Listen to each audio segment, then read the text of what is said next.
Your education চ্যানেলের পক্ষ থেকে সকল শিক্ষার্থীকে শুভেচ্ছা জানাই। তোমরা যারা দশম শ্রেণীতে পড়ছো, তোমাদের বাংলা কোনি যে গল্পটি রয়েছে, এখান থেকে সেকেন্ড পরীক্ষাতে এবং ফাইনালে যে বড় প্রশ্নগুলি গুরুত্বপূর্ণ সেগুলো নিয়ে এই ভিডিওতে আলোচনা করছি।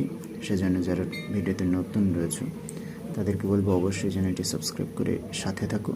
আশা রাখছি উপকৃত হবে এবং ঘন্টা চিহ্নটা অন করে রাখো যাতে পরবর্তী আরও সাজেশন ভিত্তিক প্রশ্ন তোমাদের সামনে আসতে পারে। সেজন্য অবশ্যই তোমরা চ্যানেলটি সাবস্ক্রাইব করে ঘন্টা চিহ্নটা অন রাখবে যাতে আমাদের ভিডিও আপলোডের সাথে সাথে তোমাদের ফোনে তার নোটিফিকেশন পৌঁছে যায়।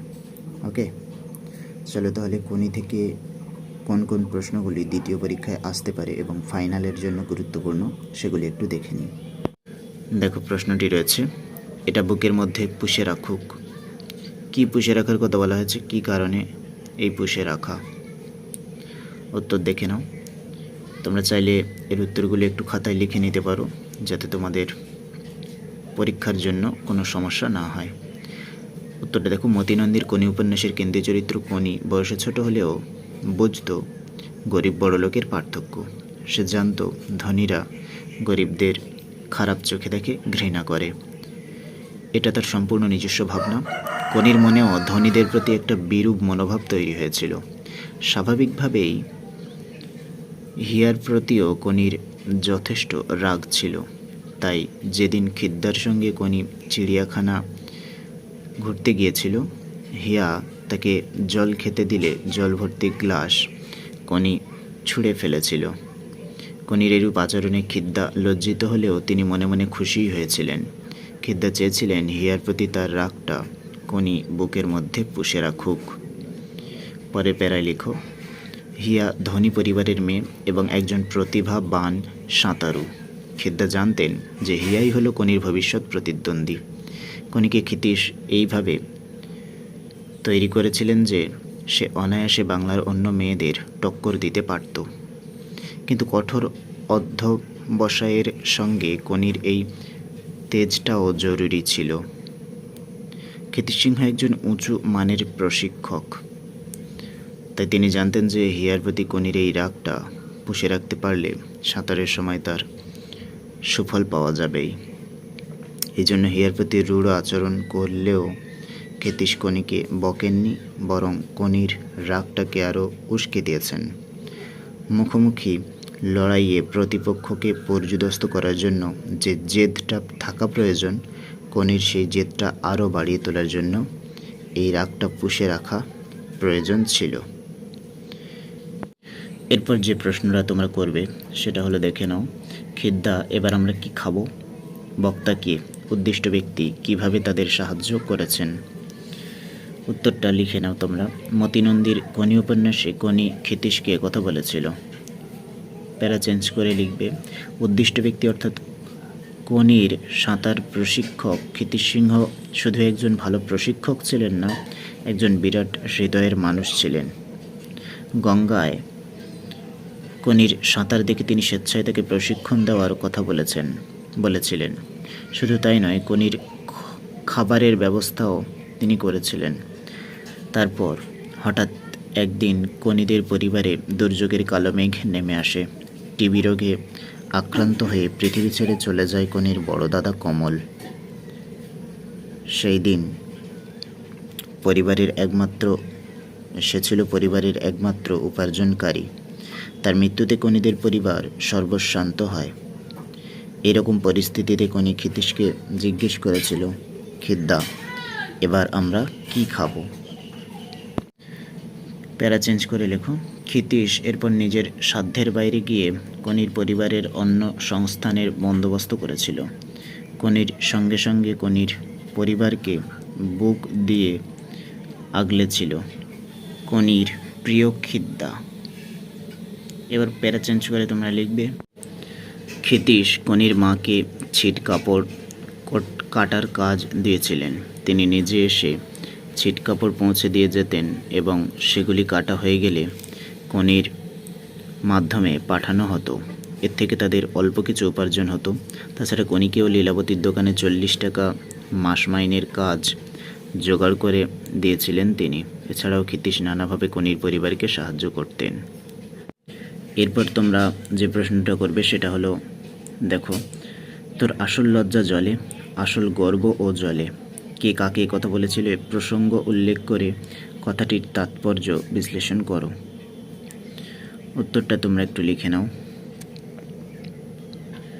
মতিনন্দীর কনি উপন্যাসে খিদ্দা অর্থাৎ ক্ষিতীশ সিংহ কনিকে কথা বলেছিল। প্যারা চেঞ্জ করে লেখো। একদিন রাত্রে খাওয়ার পর ক্ষিতীশ কনিকে বাড়ি পৌঁছে দিতে যাচ্ছিল।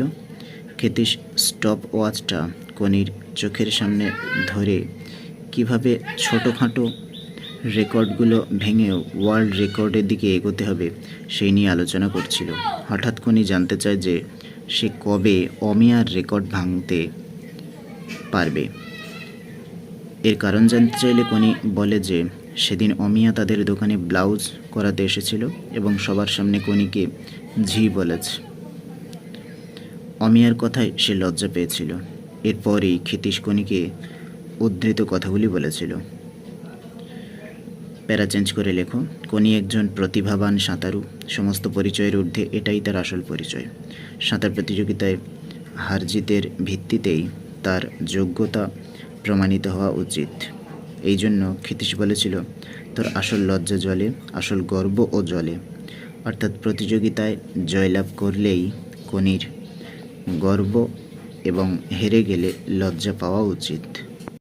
এরপর তোমরা যে প্রশ্নটি করবে সেটা হলো, ক্ষিতীশ কথাটা বলেই মনে মনে ব্যথিত হলো। ক্ষিতীশ কাকে কি কথা বলেছিলেন, তার ব্যথিত হবার কারণ কি? উত্তরটা তোমরা লিখে নাও। উদ্দিষ্ট জন ও তার প্রতি ক্ষিতীশের বক্তব্য, এটা পয়েন্ট। এর আন্ডারে লিখবে, মতিনন্দীর কনি উপন্যাসের 7ম পরিচ্ছেদে ক্ষিতীশ কনিকে বলেছিলেন যে তিনি ওকে প্রতিদিন 2টো ডিম, 2টো কলা আর 2টো টোস্টের ব্যবস্থা করে দেবেন, কিন্তু তার বদলে কনিকে আরও 1 ঘন্টা জলে থাকতে হবে। এবার পরের প্যারা, ব্যথিত হবার কারণ, এটা পয়েন্ট। এর আন্ডারে লেখো। কনির অক্লান্ত পরিশ্রম, এটা একটা পয়েন্ট। এর আন্ডারে লিখবে, ক্ষিতীশ কনিকে অ্যাপোলো ক্লাবে সাঁতার শেখাচ্ছিলেন। কঠিন ট্রেনিংয়ের মধ্যে দিয়ে কনিকে গড়ে তোলার জন্যই ক্ষিতীশের আপ্রাণ চেষ্টা। কনিও গুরুর নির্দেশ মেনে অক্লান্ত পরিশ্রম করে চলেছিল। নানা রকম ফরমাস তাকে পালন করতে হচ্ছিল। জলের ধারে সিমেন্ট বাঁধানো সরু পাড়ে দাঁড়িয়ে ক্ষিতীশ সমানে নির্দেশ দিয়ে চলেছিলেন। কনির অসহায়তার সুযোগ, এটা একটা পয়েন্ট। কনি শেষ পর্যন্ত বিরক্ত ও পরিশ্রান্ত হয়ে জল থেকে উঠে আসে। ক্ষিতীশ বুঝতে পারেন কনির খিদে পেয়েছে। তিনি ওকে ডিম, কলা আর টোস্টের লোভ দেখান। কনি তাতে রাজি হয়ে যায়। ক্ষিতীশ বলেন, তাহলে তাকে আরও 1 ঘন্টা জলে থাকতে হবে। এই কথাটা বলেই ক্ষিতীশ মনে মনে ব্যথিত হন, কারণ তিনি জানেন লোভ দেখিয়ে খিদেই অবসন্ন কনিকে আরও পরিশ্রম করানো আসলে অমানবিক। কনির অসহায়তার সুযোগ নিয়ে তাকে অতিরিক্ত খাটিয়ে নেওয়া তার শরীরের উপর অত্যাচার ছাড়া আর কিছুই নয়। এই উপলব্ধিই ক্ষিতীশকে কষ্ট দেয়, কিন্তু সাঁতারু গড়ে তোলার লক্ষ্যে অবিচল ক্ষিতীশ এই ভাবনাকে উপেক্ষা করে। এরপর তোমরা যে প্রশ্নটা করবে সেটা হলো, দেখে নাও। বুকের মধ্যে প্রচণ্ড মোচড় অনুভব করলো, চিকচিক করে উঠল চোখ দুটো। কার, কেন এমন হয়েছিল? উত্তরটা লিখে নাও। উদ্দিষ্টের পরিচয়, এটা পয়েন্ট। এর আন্ডারে লেখো।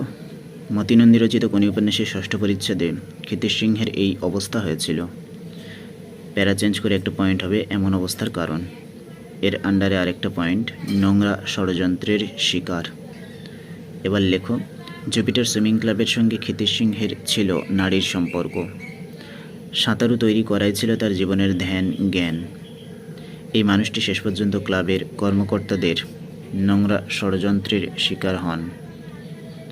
হরিচরণের মতো কিছু স্বার্থপর সুবিধালোভী মানুষের চক্রান্তে তিনি ক্লাবের চিফ ট্রেনারের পদ ছেড়ে দিতে বাধ্য হন। সাঁতার অন্তঃপ্রাণ, এটা পয়েন্ট। এর আন্ডারে লেখো। কিন্তু চ্যাম্পিয়ন সাঁতারু তৈরি করা যার জীবনের সর্বস্ব, তিনি থেমে থাকতে পারেন না। কনি নামে মেয়েটির মধ্যে ক্ষিতীশ চ্যাম্পিয়ন হওয়ার সম্ভাবনা দেখে তাকে জুপিটার ক্লাবে ভর্তি করতে চান, কিন্তু ক্লাবে ক্ষিতীশের অবদানকে মনে না রেখে কণিকে ট্রায়াল দিতে বলা হয়। তাতে পাশ করার পরেও কণিকে ভর্তি নেওয়া হয় না। সম্পর্কের অবসান, এটা একটা পয়েন্ট। অপমানিত ক্ষিতীশ বাধ্য হয়ে প্রতিদ্বন্দ্বী অ্যাপোলো ক্লাবের দিকে পা বাড়ান। জুপিটারের কমল দিঘি, বড় ঘড়ি ইত্যাদির সঙ্গে তার যে প্রাণের সম্পর্ক ও স্মৃতি যুক্ত ছিল তা ছিন্ন হয়ে যাওয়ায় বুকের মধ্যে একটা প্রচণ্ড কষ্ট অনুভব করেন ক্ষিতীশ সিংহ। তার চোখের কোণায় জল দেখা দেয়। এরপর তোমরা যে প্রশ্নটি করবে সেটা একটু দেখে নাও। গাছে অনেক দূর উঠে গেছি, মই কেড়ে নিলে নামতে পারবো না। কে কাকে কথা বলেছে? কোন প্রসঙ্গে এ কথা বলেছেন? অর্থ পরিস্ফুট করো। উত্তরটা লিখে নাও। মতিনন্দীর কোন উপন্যাসে উদ্ধৃত অংশটি বিষ্ণুচরণ ক্ষিতীশকে বলেছে? পরের প্যারা। বিষ্ণুচরণ প্রচুর অর্থের মালিক হলেও তার বাস্তব বুদ্ধি ছিল একটু কমজোর।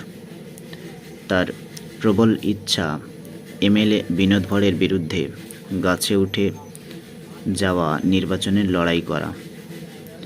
বিষ্ণুচরণ ক্ষিতীশকে অশ্বের মতো বিশ্বাস করত। ক্ষিতীশ বিষ্ণুচরণের পরামর্শদাতা হয়ে ওঠে।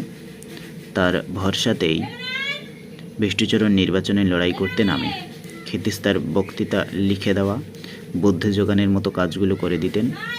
ক্ষিতীশ তাকে বোঝান যে বিনোদ ভড় যে যে সংস্থায় আছে তার প্রতিদ্বন্দ্বী সংস্থাগুলোতে তাকে যোগ দিতে হবে।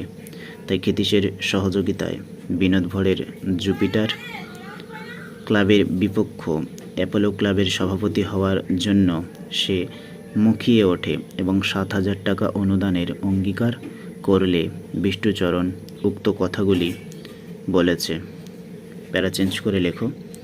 গাছে উঠে যাওয়া শব্দটির অর্থ অনেকটা এগিয়ে যাওয়া, এবং মই কেড়ে নেওয়া এর অর্থ কোনো কাজে এগিয়ে দিয়ে পিছন থেকে সরে যাওয়া। ক্ষিতীশ বিষ্ণুচরণকে জানান অ্যাপোলোর প্রেসিডেন্ট হওয়ার মই কেড়ে নেওয়ার জন্য তাকে ডোনেশন বাবদ 2,000 টাকা আর কনির একটা সাঁতারের পোশাক বাবদ 100 টাকা খরচ করতে হবে। সেই সঙ্গে সেলামি বাবদ লীলাবতীর দেওয়া 5,000 টাকাও ফেরত দিতে হবে, না হলে তিনি বিষ্ণুচরণের জন্য বক্তৃতা লিখে দেবেন না। তখন একদিকে আর্থিক ক্ষতি ও অন্যদিকে বিষ্ণুচরণের বক্তৃতা না লিখে দেওয়ার হুমকির মাঝে দাঁড়িয়ে বিষ্ণুচরণ এমন উক্তি করেছে।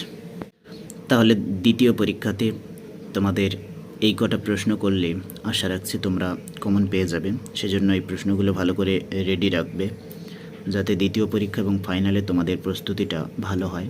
আর অবশ্যই চ্যানেলটি সাবস্ক্রাইব করে আমাদের সাথে থাকো, কারণ অন্যান্য বিষয় থেকে কী প্রশ্ন আসতে পারে সেগুলো পরীক্ষার আগে আমরা আলোচনা করব, আর সেগুলো পেতে গেলে অবশ্যই আমাদের সাথে থাকতে হবে। সকলকে অসংখ্য ধন্যবাদ।